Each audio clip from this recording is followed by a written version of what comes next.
Êxodo capítulo 20, versículo 14, a Bíblia vai dizer: não adulterarás. Antes que eu me esqueça, queridos, não deixe de trazer as roupas de frio para doar para o projeto Amor e toda a nossa beneficência.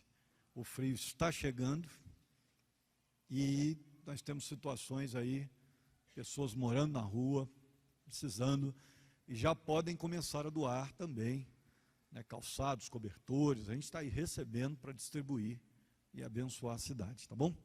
Não adulterarás, compreendendo, vou imitar o título do não matarás, porque Jesus também deu aplicações amplas para este não adulterarás, então eu vou aproveitar o título que eu usei para não matarás.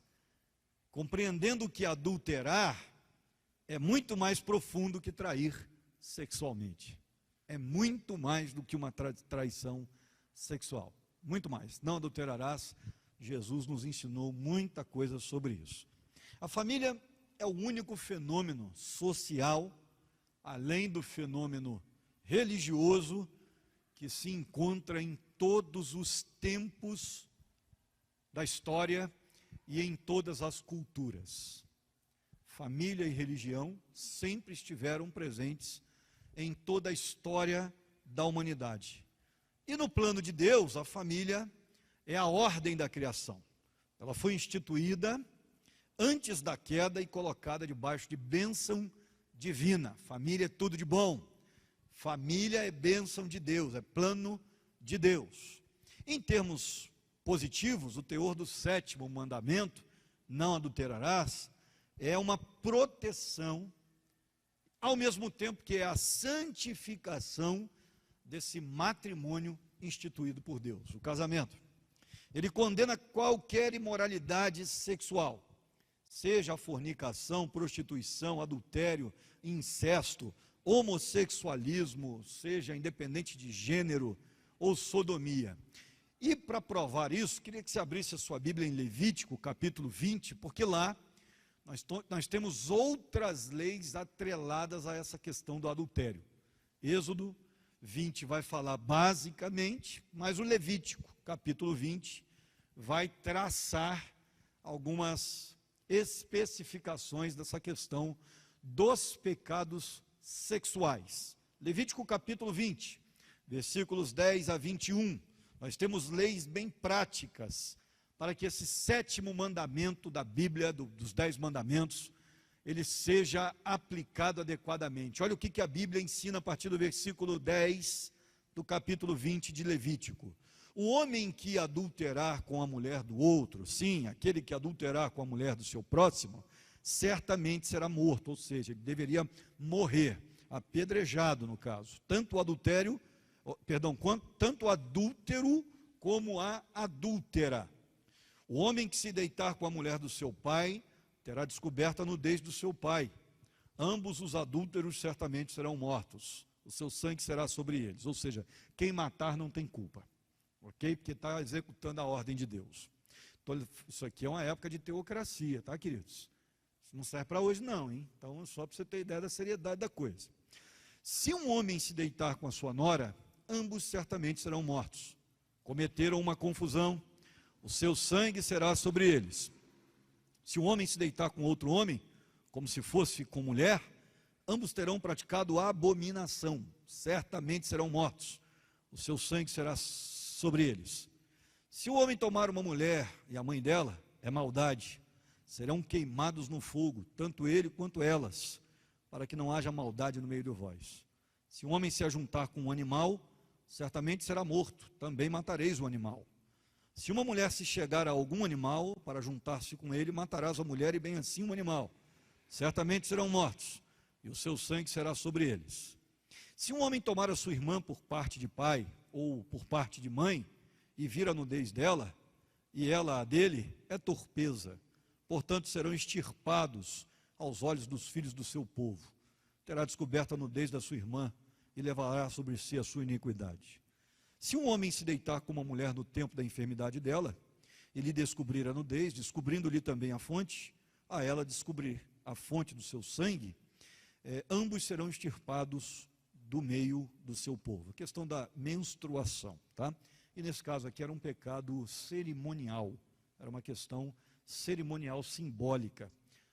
O sangue é uma representação da vida e a vida pertence ao Senhor. Então, essa questão do sangue ser introduzido no corpo era uma questão de cerimônia mesmo. O camarada estaria impuro para entrar no culto, tudo bem? Há uma discussão hoje sobre se esse mandamento, por ser um mandamento cerimonial no meio dos demais, que são morais, se ele tem ou não tenha validade nos dias de hoje. Eu não vou entrar no mérito da questão, porque eu não vou ter tempo para poder explicar. Mas esse mandamento é diferente de todos os demais aqui, porque ele é cerimonial no meio de mandamentos morais. Mandamentos morais não caem, eles não perdem a sua validade. Mas cerimoniais, alguns Cristo, na maioria, quase todos, Cristo aboliu. Quase todos. 19. Não descobrirás a nudez da irmã da tua mãe e nem da irmã do teu pai, porquanto isso será descobrir a sua parenta chegada. Levarão sobre si a iniquidade. Se um homem se deitar com sua tia, terá descoberto a nudez do seu tio. Levarão sobre si o pecado. Sem filhos, morrerão. Se um homem tomar a mulher de seu irmão, é imundícia. Terá descoberto a nudez do seu irmão, sem filhos ficarão. Queridos, nós temos aí mandamentos no Velho Testamento muito claros sobre essa questão da pureza sexual. E o Novo Testamento vai corroborar isso. Quero convidar vocês, 1 Coríntios capítulo 5, para que vocês tenham uma ideia de que esse negócio de pecado sexual é levado muito a sério na Bíblia. Isso não é brincadeira, não dá para brincar com pecado sexual. Como também não dá para brincar, preste atenção, com sensualidade. Não dá para brincar. Pecado sexual é coisa séria. E é por isso que a gente pega no seu pé com roupa aqui na igreja. Porque é através das pequenas atitudes que as coisas vão se agravando. Você já notou quantos anos essa igreja não tem um caso de escândalo? Você já notou ou não? Eu tenho 6 anos e meio aqui, nós nunca tivemos um caso de escândalo. O pessoal do louvor aí se deitou junto aí, dormiu junto. Não tem isso aqui. Fulano caiu com a fulano. Não tem. Por que não tem? Porque a gente não abre a porta nem para os pequenos detalhes. Se começar a abrir, a gente começa a ter dificuldade. Você já percebeu o cuidado que essa igreja tem para receber pessoas? A gente quer saber se a vida está em dia. Por quê? Porque a gente não quer ninguém aqui com prática diferente, corrompendo os nossos costumes. Então, se não for crente de verdade, não dá para entrar, porque senão vai corromper. É por isso que a gente pega no pé. Porque o padrão é um padrão que a gente está conseguindo caminhar com ele sem que nós tenhamos prejuízos para a família. A ideia é criar um lugar seguro para famílias cristãs. Se alguém quiser entrar, tem que mudar de vida. Porque você tem que ter relacionamentos aqui seguros, com tranquilidade. A gente só consegue ter unidade e comunhão em ambiente seguro. Não é verdade? Porque se, por exemplo, acontece, igual aconteceu esses dias, o Douglas com a Alessandra chamaram a gente para tomar um café lá na casa deles. Eu não posso ir, vou estar viajando. Mas eu tenho que ter tranquilidade de dizer não. Eu não tenho dificuldade da Beatriz estar lá com o Douglas, com a Alessandra. Porque eu confio no Douglas, confio na Alessandra. Então pode ir lá, passa a tarde inteira tomando um café, eu não quero nem saber se a broa estava gostosa, porque senão eu vou ficar com raiva. Entende? Nós temos que ter essa tranquilidade. Inclusive, quando você tem essa tranquilidade, eu posso chegar e dar um abraço na Alessandra. Porque nós temos essa tranquilidade. Nós não temos escândalos aqui, não temos casos aqui de que a gente tem que ficar preocupado com isso. Por quê? Porque a gente cuida de quem entra e a gente cuida do testemunho de quem está. Se tem um testemunho esquisito, a gente não deixa nem entrar. Vai ficar frequentando aí, mas não vai entrar. Não vai se tornar membro da igreja. Porque dentro da liderança da igreja, a gente toma muito cuidado com essas questões. E aí, a indecente também não vai encontrar lugar. Porque se ela coloca a roupa em casa para poder tentar alguém aqui, ela já está fora do propósito. E se ela sabe que tenta e continua tentando, ela está fora do propósito. Mas se ela não sabe que tenta, mas é informada e continua tentando, ela também está fora do propósito. E da mesma forma, os rapazes que querem andar aí de qualquer jeito, né? E essa rapaziada que chega e fica cantando mulher dos outros, e que fica tentando se aproximar das adolescentes, das jovens, a gente também chega junto. Porque o padrão moral do cristianismo é alto. Se não quiser caminhar nesse padrão moral, lutar contra você mesmo, o cristianismo não serve para você, pelo menos o verdadeiro. A coisa é séria, irmãos. Não dá para brincar. Olha o que diz aí, Novo Testamento, com respeito a isso. Eu não estou falando, o pessoal fala, né? Não, o pastor é duro, ele... Não, é a Bíblia que é, querido. Olha o que a Bíblia diz, 1 Coríntios 5, de 1 a 6. O cara estava cometendo um pecado desse lá do Velho Testamento, lá. Olha o que Paulo manda fazer com ele, presta atenção. Geralmente se ouve que há entre vós imoralidade, e imoralidade tal, como nem mesmo entre o pessoal do mundo, ou seja, os gentios, isto é, haver quem se atreva a possuir a mulher do seu próprio pai. E contudo andais vós ensoberbecidos, e não chegastes a lamentar, para que fosse tirado do vosso meio quem tamanho ultraje praticou? Eu, na verdade, ainda que ausente em pessoa, mas presente em espírito, já sentenciei, como se estivesse presente, que o autor de tal infâmia seja, em nome do Senhor Jesus, reunidos vós e o meu espírito, com o poder de Jesus nosso Senhor, entregue a Satanás para a destruição da carne, a fim de que o espírito seja salvo no dia do Senhor Jesus. Não é boa a vossa jactância. Não sabeis que um pouco de fermento levéa da massa toda? Perceberam? Paulo, à distância, ficou sabendo que havia alguém em Corinto, esperando o pai sair para trabalhar, para deitar-se com a madrasta. E era da igreja. E aí Paulo escreve a carta dizendo assim, gente, estou sabendo que no meio de vocês está acontecendo um ultraje, que nem no meio do pessoal do mundo a gente vê, que o camarada se deita com a própria madrasta. E vocês não estão fazendo nada. O que é que vocês estão achando?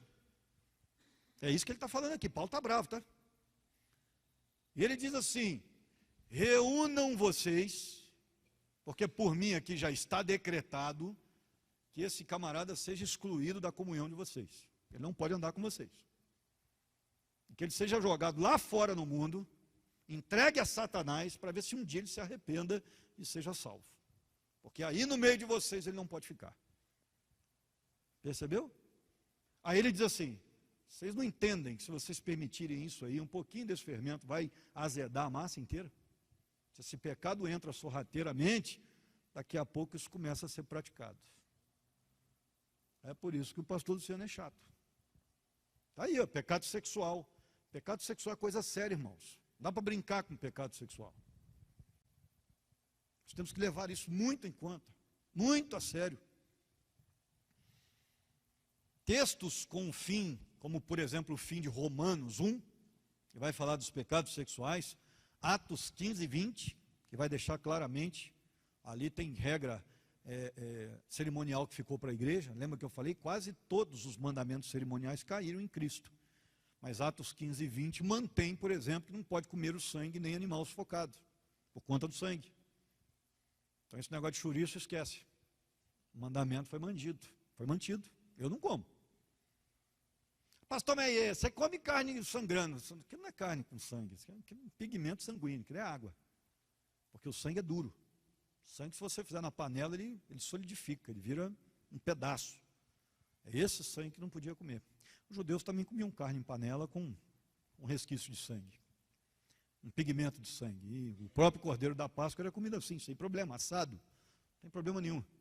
Se é bem passado ou mal passado, a Bíblia não dá orientações sobre isso, porque já não é mais o sangue já foi escorrido. O sangue é grosso. É aquela famosa galinha, aquele galo ao molho pardo, que não pode. E eu entendo que o mandamento vale para até hoje, até os dias de hoje. Esse mandamento cerimonial não caiu. E lá, em Atos 15 e 20, está lá, que se abstenham do sangue, dos animais sufocados, que aí mantinha o sangue, né? Não escorria. A idolatria e a prostituição. A palavra porneia é qualquer tipo de ato sexual fora do casamento. Qualquer um. A palavra porneia resume os mandamentos de Levítico, capítulo 20. Está lá. É animal, é sexo com animal, é sexo com a tia, incesto, né, no caso, é sexo com isso, com aquilo, não pode. Homossexual, não pode. Com a mulher do outro, não pode. Então, está claro para nós. A Bíblia é muito clara, é muito direta. Bem, o Brasil, aliás, queridos, tem um texto em Hebreus que vai dizer o seguinte, Hebreus, se eu não me engano, 13:4, digno de honra entre todos seja o matrimônio, bem como leite sem mácula, porque Deus julgará os impuros e os adúlteros. E a Bíblia vai dizer que os adúlteros não herdarão o reino. Coisa séria, para um país que é o segundo no mundo em índices de traição, é o Brasil. Só perde para a Holanda. E é seguido pela Argentina, que vem logo em terceiro lugar. Segundo país que mais trai no mundo. Segundo povo brasileiro. E detalhe, São Paulo é a primeira cidade no mundo inteiro a trair. Aí vence as cidades da Holanda. Nós temos aí, do ranking das 10 cidades com maior número de adultério, 3 cidades brasileiras. São Paulo, primeiro lugar, no mundo inteiro. Rio de Janeiro, terceiro lugar. E Brasília, Rio de Janeiro, segundo lugar, terceiro, perdão, e Brasília, oitavo lugar. São Paulo também é o estado com mais traição no Brasil, seguido por Rio de Janeiro, Distrito Federal e Santa Catarina. E a internet, de acordo com as pesquisas, é o meio mais usado para se ter um caso, de acordo com o site do Correio Brasiliense.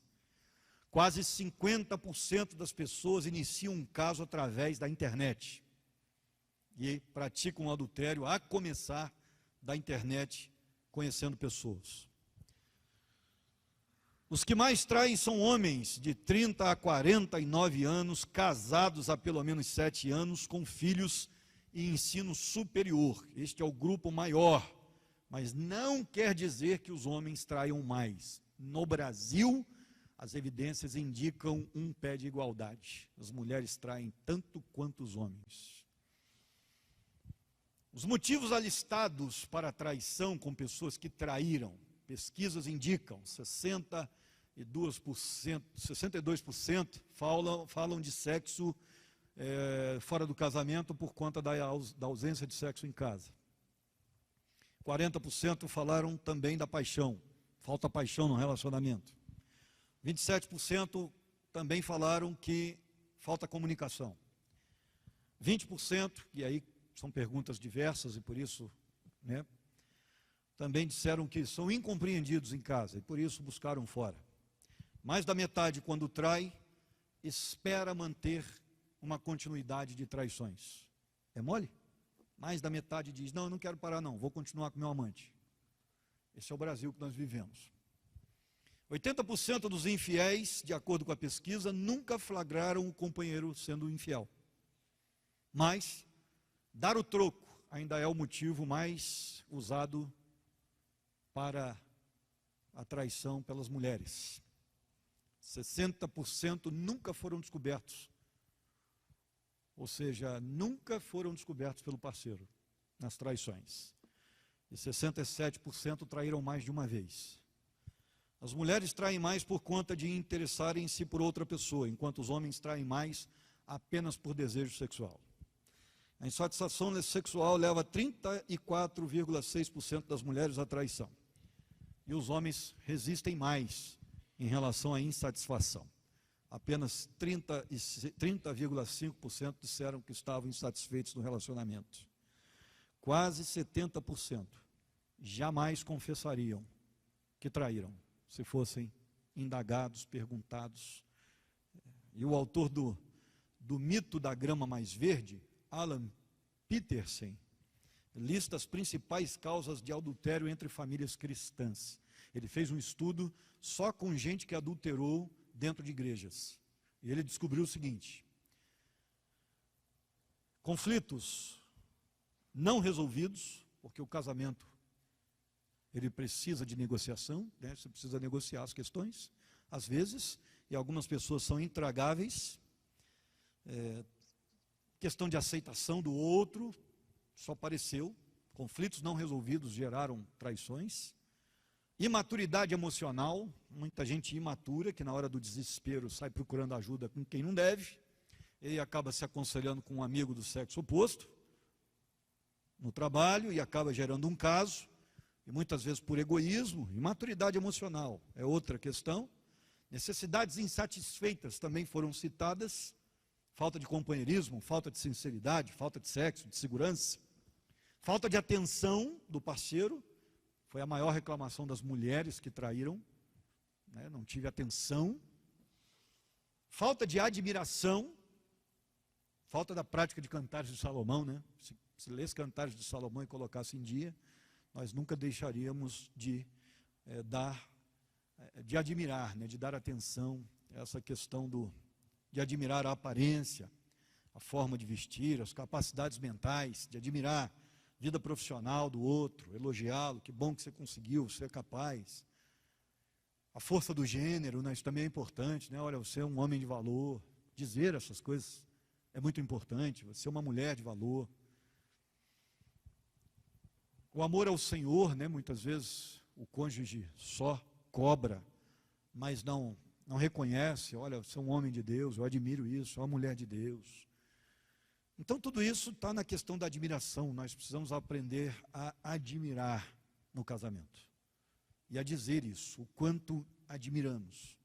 Isso faz bem, isso é importante para um casamento. Nos últimos 10 anos, o Brasil aumentou em 300% o número de separações por divórcios.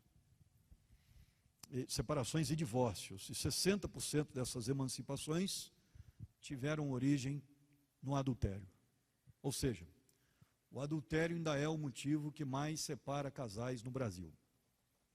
A coisa é séria, porque aí nós temos famílias destruídas, nós temos filhos sozinhos, uma sociedade vilipendiada, destronada, por conta de um ato de egoísmo de uma pessoa que quer viver uma aventura lá atrás. Percebe? E é por isso que a Bíblia diz: não adulterarás. Primeira coisa que Jesus nos ensinou, abra sua Bíblia em Mateus capítulo 5, sobre esse mandamento. Vai dizer que a pureza sexual não é apenas um ato físico. A questão de não ter um ato físico fora do casamento, mas sim também de se ter a pureza tanto no pensamento quanto nas palavras. Olha o que Jesus nos diz aí em Mateus 5, a partir do versículo 27. Ouvistes o que foi dito, não adulterarás. Eu, porém, vos digo, qualquer que olhar para uma mulher com intenção impura no coração, já adulterou com ela. Se o teu olho direito te faz tropeçar, arranca-o e lança-o de ti. Pois te convém que se perca um dos teus membros, e não seja todo o teu corpo lançado no inferno. E se a tua mão direita te faz tropeçar, corta-a e lança-a de ti, pois te convém que se perca um dos teus membros, e não vá todo o teu corpo para o inferno. Também foi dito, aquele que repudiar a sua mulher, dê-lhe carta de divórcio. Eu, porém, vos digo, qualquer que repudiar a sua mulher, exceto em caso de relações sexuais ilícitas, a expõe a tornar-se adúltera. E aquele que casar com a repudiada comete adultério. É claro, o que Deus uniu através da natureza, o homem não consegue separar. Está unido pelo casamento, através de uma atividade sexual, ninguém mais pode separar. Biblicamente falando, você não se casa com a primeira pessoa com a qual você entra na igreja e faz um pacto. Biblicamente falando, você se casa com a primeira pessoa com a qual você fez sexo. Porque sexo é casamento na Bíblia. E a partir do momento que você pratica um ato sexual aqui, e depois não dá certo aqui, você vai praticar ato sexual lá você já está em adultério, porque você se casou aqui. Então é coisa muito séria. Não dá para brincar com isso. Claro, se alguém está em Cristo é nova criatura. As coisas velhas passaram. Tudo se fez novo. Então, se você se converteu casado, permaneça aí. Você não tem o direito de se separar e se casar de novo. Você só tem o direito de se separar por atitude sexual ilícita do parceiro, mas a Bíblia não diz que você pode casar de novo. Então, ao nosso compreender, não pode. Já perdemos casais aqui, sabia disso? Por causa disso? Não pode casar de novo? O senhor não concorda? Não, não sou eu que não concordo. Até, se fosse tirar por mim mesmo, eu deixava você casar de novo. Mas, não depende de mim não. É Jesus quem diz. Ele não dá o aval para casar de novo. Então, você está ligado ainda ao primeiro. Porque Deus uniu, o homem não consegue arrancar, né? Não consegue separar. Pastor, e aí, como é que fica a minha situação? E aí que a Bíblia não prescreve como é que fica a sua situação. Ela não prescreve. Então, sua vida na igreja continua, nós não vamos tratar você diferente, se você se separou lá, casou de novo, mesmo depois de convertido, que você já era casado lá, convertido, depois se separou lá, casou de novo, e está aí na igreja, não vou tratar você diferente, mas você vai dar conta para Deus desse negócio aí, o que é e como a gente não sabe, porque a Bíblia não prescreve. Tudo bem? Nossa igreja não tem essa ideia de que, é recasado, acabou sua vida aqui, esquece, vai ficar num cantinho mofando. Nós não temos essa visão. Até porque a gente recebe gente aí reconstruindo vida de tudo quanto é jeito. E por que nós vamos ter essa batida só com recasado? Nós temos aqui gente que estava na igreja, foi para as drogas, voltou.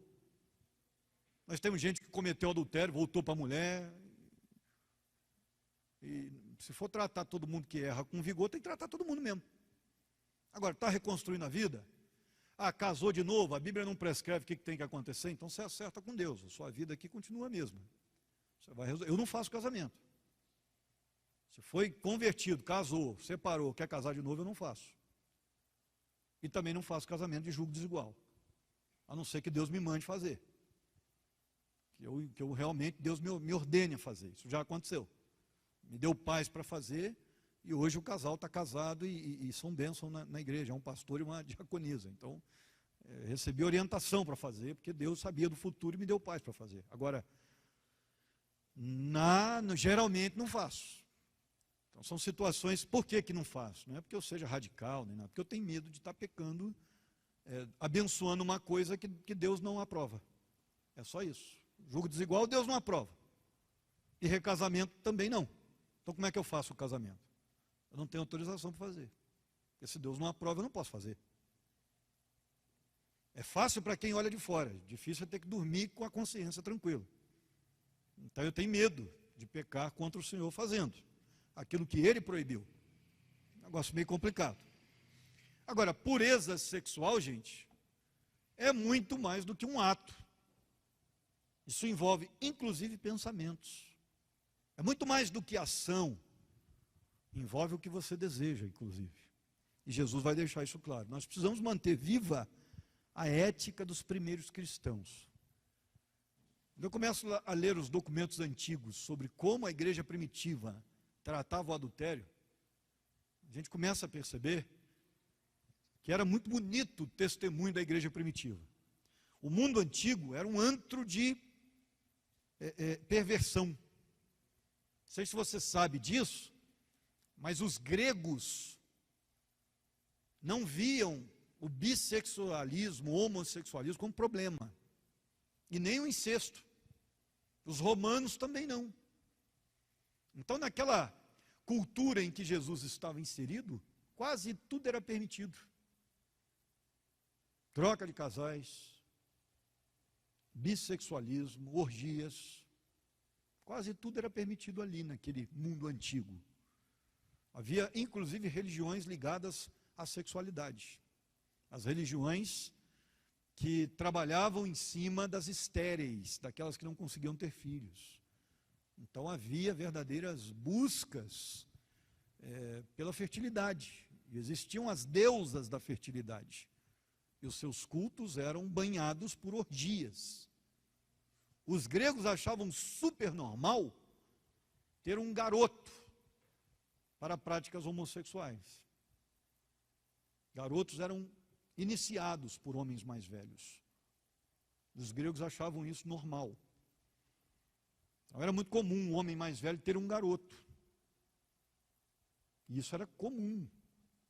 Fazia parte da vida sexual dos gregos na época de Jesus. E no meio desse processo pervertido, Jesus divide opiniões quando começa a pregar, dizendo que o homem não poderia nem olhar para uma mulher. Quanto mais ter esse tipo de atitude que os gregos e os romanos tinham na cultura que ele estava inserido. E os cristãos entenderam os mandamentos. Tanto é que em 125 depois de Cristo, um filósofo cristão ateniense escreveu uma carta para o imperador Adriano sobre os cristãos. E ele disse assim, vou ler todo o contexto da carta, só um pedacinho que ele fala do testemunho. Ele diz assim: eles, os cristãos, não cometem adultério ou imoralidades. Suas esposas, ó rei, são tão puras quanto as virgens, e suas filhas são castas.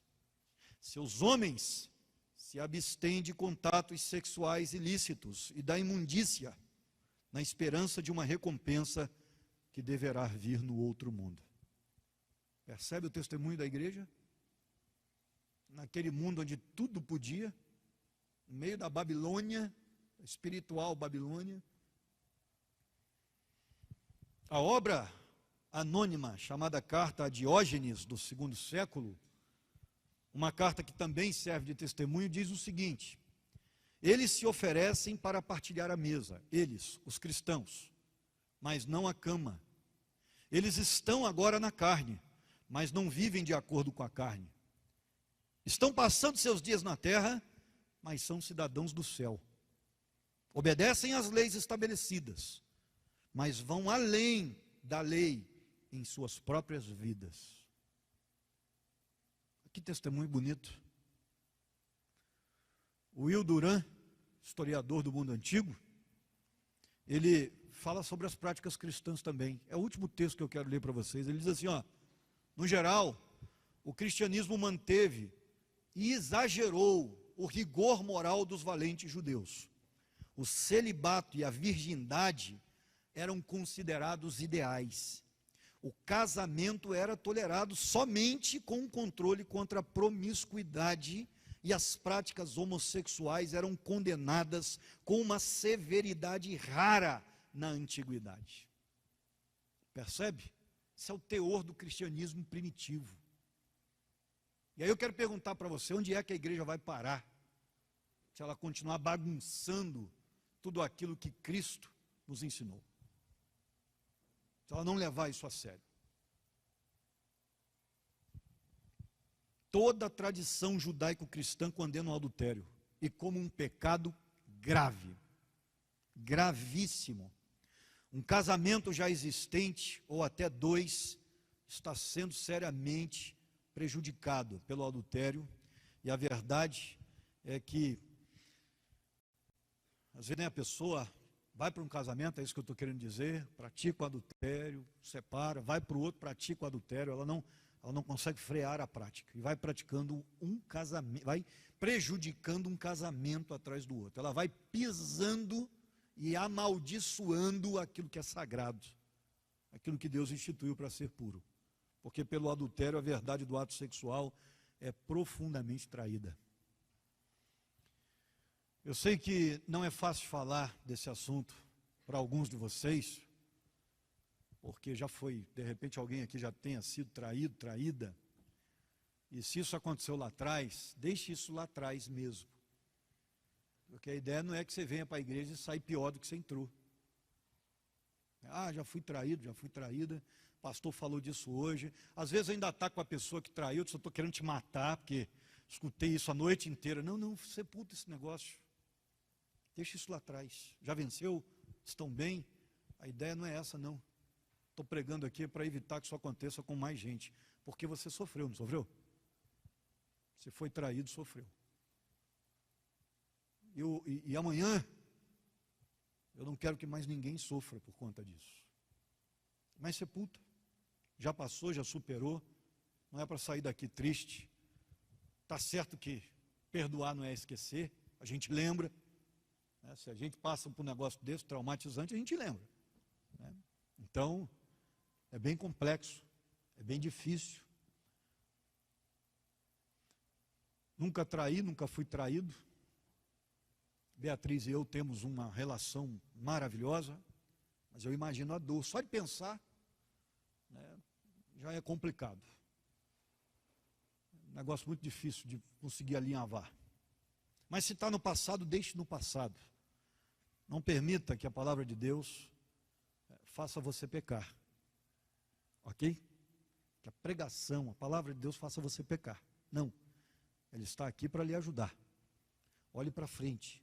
A Bíblia diz que quem está em pé tem que olhar para não cair. Então olhe para frente. Ficar olhando para trás, você vai acabar se machucando.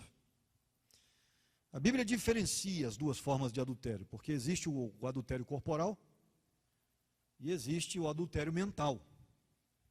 Desejar e imaginar cenas com outra pessoa que não a sua é adultério. E Jesus nos ensinou isso claramente. Mateus 5:28. E observando essas duas formas aí, mental e corporal, vemos claramente que o processo começa com uma mente poluída. E aí eu pergunto para você, como é que está a sua mente? Levando em consideração que 50% dos adultérios, 50% a 60% no país começam com uma atividade na internet. E eu fiquei surpreso. Como é que anda a sua vida? Como é que anda a sua mente? Quem é você quando você está sozinho? Há uma pesquisa, inclusive, que diz que pessoas que se envolvem com pornografia têm 3 vezes mais chances de trair. Tudo começa com a mente poluída. Se começar a dar vazão, vai ter problema. Então nem abra, não aceite, não veja, não abra as portas da sua vida para pornografia. Porque pornografia é abrir as portas do quarto para Satanás entrar, sentar ao seu lado e lhe abraçar. Porque é isso que acontece. E foi por isso que Jesus ensinou que a boca fala do que está cheio o coração. Mateus 12:34. E Tiago escreveu que a origem da tentação está na cobiça, que depois de concebida dá a luz ao pecado, que por sua vez gera a morte. Tiago 1:15. Então pode-se deduzir, de acordo com os textos bíblicos, que o adultério começa na cobiça. É melhor nem cobiçar. Cobiça sexual é alimentada por filmes pornográficos, por contatos dúbios com parceiros do sexo oposto, através até das danças, conversas ambíguas. A Bíblia diz, inclusive, fala das más conversações que corrompem os bons costumes. Eu tratei um casal um tempo atrás, que a coisa começou com brincadeira. Eles começaram com brincadeirinha, no trabalho e através do WhatsApp. Um começou a brincar com a mulher do outro. E aí brincadeirinha daqui, brincadeirinha dali, tiveram um caso. Porque as más conversações corrompem os bons costumes. Começou de conversa torta, você já corta. Começou de gracinha, corta. Começou a elogiar demais. Deixa eu dizer uma coisa para você. O sexo oposto nunca elogia demais se não tiver algum objetivo. Você pode ter certeza. Começou a elogiar demais, tem alguma coisa errada. Porque não é correto. Não é adequado. Você fazer um elogio para uma irmã em Cristo, alguma coisa. Nossa, pô, o cabelo ficou legal, hein? Ficou legal. É uma coisa. Agora, todo dia, nossa, você está linda. Nossa, está bonitona. Nossa, ficou maravilhosa. E a outra vai aceitando, e vai aceitando, e vai. Isso não é gratuito não, querido. O O que também pode influenciar a cobiça sexual é o desinteresse do parceiro matrimonial. Deixar o outro sem afetividade sexual é um erro muito grande, que a Bíblia condena. Seu corpo não lhe pertence. Mulheres sentem muito desejo de afeto, de carinho. Homens, sexualmente falando, têm necessidade fisiológica. Para os homens é diferente. E é por isso que o diabo treina galanteadores. De vez em quando, a gente trata alguns casos e a gente escuta o marido falando assim: pastor, o cara é feio demais, pastor. Sou bem mais bonito que ele. Não consigo entender. O diabo cegou minha mulher. Não cegou não, filho. Foi você que não deu carinho. O outro é feio, mas deu. Não cegou não, ela enxergou. Ela sabe que ele é feio. Mas ele deu carinho. Coisa que você não deu. Porque mulher não olha muita beleza. Olha o apetrecho. E já o homem é visual. Extremamente visual. E é por isso que o diabo investe pesado em salão de beleza e sensualidade. Porque sabe que pega o homem por aí. E é por isso que a gente também investe pesado em mulher que gosta de entrar à igreja aqui para poder tentar os outros. Então, vamos lá. Tirar essa calça colada aí, decote nem pensar. Puxa esse decote das costas e joga esse negócio para cima. Porque aqui não. Não vai entrar para ficar tentando ninguém aqui não. E se eu souber, tempo desse atrás, aí eu fiquei sabendo. Tinha uma figurinha nossa aí que frequentava a nossa igreja que deu uma cantada numa mulher casada aí. Fez de graça com a mulher casada aí. O casal saiu até da igreja, para não ter problema com ele. Mas ele entrou na linha de frente. Eu atropelei, parceiro. Não tem conversa. Porque perdemos uma família por causa do sujeito. Se eu não falo nada, a gente vai perdendo outra e outra e outra. Porque canalha é canalha. Se não se converter, continua com canalice. Então cheguei junto. Aqui não. Se eu ficar sabendo de novo, vou levar o caso para a igreja. Eu vou explanar você. Todo mundo vai saber. Acabou. Nem voltou mais. Porque aqui não. Só igreja para famílias. Isso aqui não é igreja para veraneio. São famílias que frequentam aqui. Quero ter tranquilidade. Largar minha esposa aí à vontade. Sem ter que me preocupar com ninguém. Eu acho que você também. Certo? Poder deixar seu marido tranquilo aí, que isso é uma igreja para família. Aliás, não é só uma igreja para família não, gente. É igreja para crente. Tá certo? Porque um camarada desse não é crente não. Cara que não valoriza a ética familiar, vai valorizar o quê? O que pode ter valor para ele? E eu não estou bravo não, gente. Por favor. É que o adultério destrói lares, destrói autoestima, destrói pessoas, famílias inteiras. Por conta de adultério, tem filho criado sem pai e sem mãe. Sem pai ou sem mãe. É triste.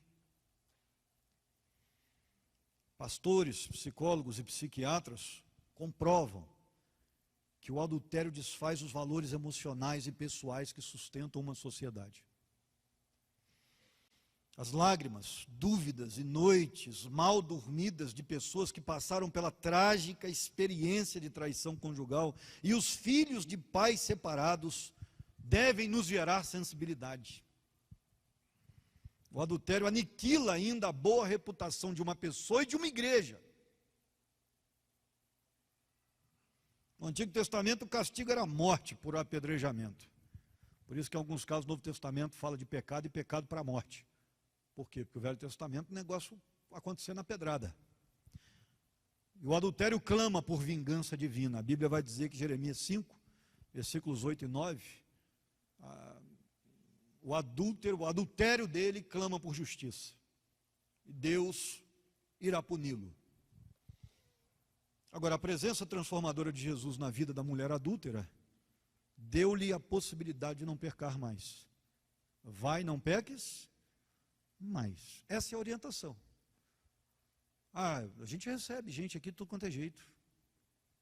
Pastor, chegando para aí, tivemos um problema lá atrás, fui traído ou traí e tal. E aí, o que vocês querem fazer agora? Não, pastor, a gente quer recomeçar a vida. A porta está aberta. Quer acertar? Quero. A gente não quer mais isso para a gente. Bora. Vamos acertar a vida. Agora saibam que aqui nós não vamos aceitar esse tipo de conduta. Tem que acertar a vida mesmo. Quer mudar de vida? Vamos embora. Estamos aqui para ajudar. E Paulo é bastante rígido ao condenar o adultério e falar das suas implicações. Ele vai falar em 1 Coríntios 6,9 que o adúltero não herdará o reino de Deus. Ou seja, se tiver essa prática constante aí, significa que não se converteu, querido, é inferno. Eu pastoreei uma igreja que tinha uma pessoa que virava e mexia, ela caía em adultério com alguém. Por fim, foi excluída da igreja, eu não aceitava ela mais como membro. Não vou aceitar mais. Vai ter que passar aí uns 10 anos sem adulterar com ninguém.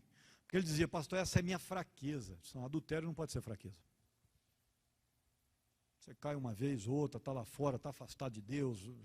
Beleza, a gente perdoa e segue. Mas o cara já tinha na história dele umas 5, 6 amantes. E coitado da esposa, minguou. Sofreu.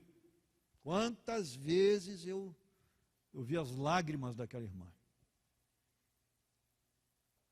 E aí veio falar, não, é minha fraqueza. Fraqueza? Isso é questão de caráter. É mau caráter, não é fraqueza não. O camarada que tem essa conduta não herdará o reino. Paulo é muito claro. Então pense bem, antes de começar com conversinha com alguém, com conversa torta com alguém. Você que é jovem, pense bem ao estar com alguém fora do casamento. Cuidado com isso. De vez em quando aparece um caso assim, jovem, se apaixonou por um homem casado. Não era nem para estar conversando, quanto mais se apaixonar. Não era nem para conversar com um homem casado.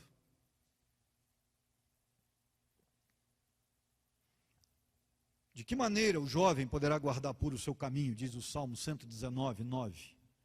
O próprio Salmo responde, guardo no coração as tuas palavras para não pecar contra ti. Eu não posso adulterar, não posso fazer isso. E Jesus Cristo nos ensinou que os limpos de coração são bem-aventurados, eles verão a Deus. Precisamos manter a imundície de lado, de fora. E a Bíblia também vai dizer em Mateus 15, 19, que o que contamina as ações é aquilo que está dentro do coração, porque do coração procedem os maus desígnios. O que é que você está fazendo com o seu coração? Ou o que é que você está permitindo que o seu coração faça com você? Tiago aprendeu que nossas tentações têm origem na própria cobiça. E é a cobiça que seduz o homem. Porque ele diz, a cobiça por sua vez dá luz ao pecado, e o pecado gera morte. Como eu disse, no Velho Testamento se matava o adúltero. Tiago 1, 14 e 15. Então, querido, se o adultério começa nos pensamentos e evolui para a prática da coisa fisicamente falando, nós não podemos permitir que ele comece nem no pensamento. Amém? Guardou bem isso no coração? Deixa eu dizer duas coisas para vocês que geralmente as pessoas não gostam de dizer. Primeira, casamentos passam por altos e baixos. E é por isso que o que os sustenta não é a circunstância, mas sim o compromisso. Tudo bem? Casamentos têm dificuldades. Hoje você está amando, amanhã está com raiva, depois da manhã está amando mais. Daqui a 10 anos você pensa assim, será que eu ainda amo essa pessoa? Aí com 15 anos você diz, eu não posso pensar em perdê-la, porque o que seria da minha vida sem ela? O nome disso é casamento. Eu já passei por todas essas fases. Meu Deus, cara, casei com uma mulher brava demais. Nossa. Eu cheguei a um tempo em que eu pensava assim, será que eu ainda amo essa mulher? Porque isso é bravo demais. A baixinha era brava, hein? E eu não ficava para trás, não. Vocês me ouvindo pregar já devem perceber o perfil. Ou seja, a Bíblia diz que o ferro afia, né? A gente saía até faísca. Mas tivemos paciência, tivemos perseverança, com base nos valores, nos princípios que nós tínhamos. Em alguns momentos da minha vida, se não fosse o ministério, talvez eu teria me separado. Porque desde o princípio também eu tinha o sentimento de que, se um dia eu me separar, eu vou deixar o ministério. Não estarei apto para pastorear mais.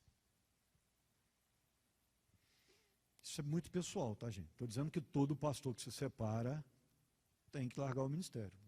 Muito pelo contrário. Isso aí, cada caso é um caso. Tem casos que o marido tem culpa nenhuma.